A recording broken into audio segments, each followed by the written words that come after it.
I was a former PEP client, and I was referred to the program after a traumatic event happened in my life. My worker, Karen Schreiber, she gave me a voice. She gave me a voice because I was completely hopeless and nobody was listening to me. I really felt like without her I wouldn't be alive. She instilled so much hope in me, and it's through this agency and the stuff that you people do that I was able to graduate from John Carroll University as a triple major. Wow. And now I'm pursuing a dual master's degree here at Case in MSAS. So life is good. Thank you, PEP. Well, at the centers, everyone is referred to as a teacher counselor. And that's because the opportunities for teaching occur not just during the academic time period. It happens at various moments throughout the day. The student who runs into the building at breakneck speeds, there are students who walk into the classroom loudly, letting everyone know they're here.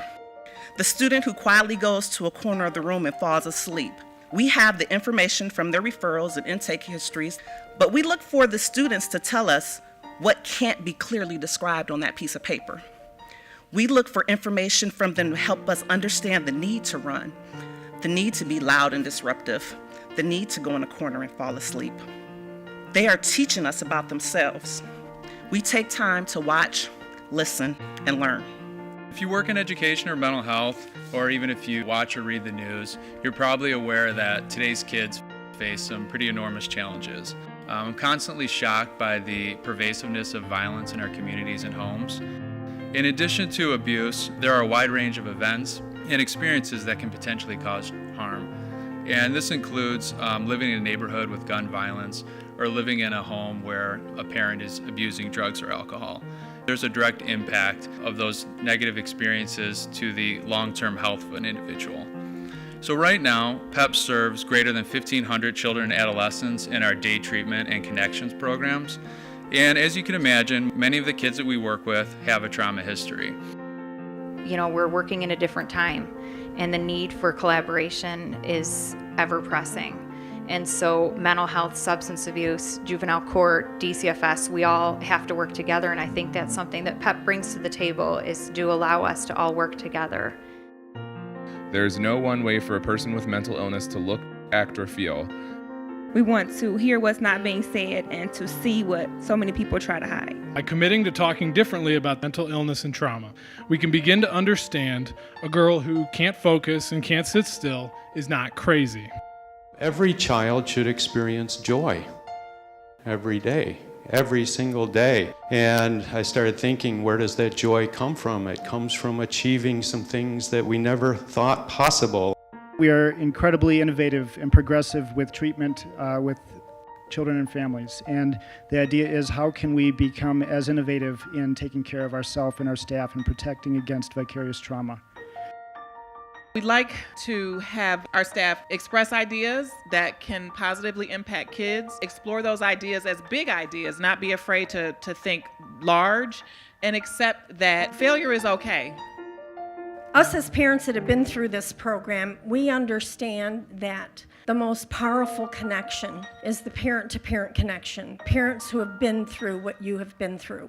A critical piece of what we need to start empowering parents and getting parents more involved is that first person that the parent has contact with needs to be a parent of a child that's been in their shoes.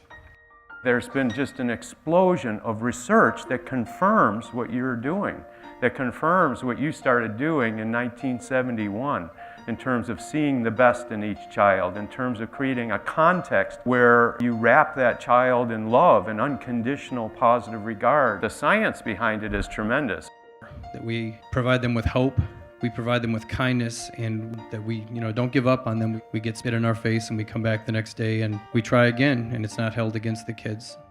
Every center that I walk into, every program with connections with Early Childhood Plus, with PEP Assist, what absolutely blows me away about our people is what they can see in kids. That you can walk into a situation where other people are just going to see the problem, and our staff sees hope and potential. And that's a superpower that you all have that I sometimes think you don't know how remarkable it is. Whenever the community expressed a need, PEP was there to step up and take on that need.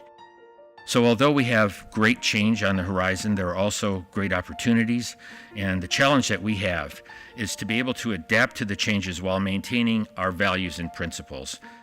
You know, I'd like to think that one thing that will never change at PEP is placing the child and family at the center of our decision making, and another is our passion for the work and the ready willingness to do whatever it takes to help kids believe in themselves, to bring them hope, to give them the skills to be successful after PEP.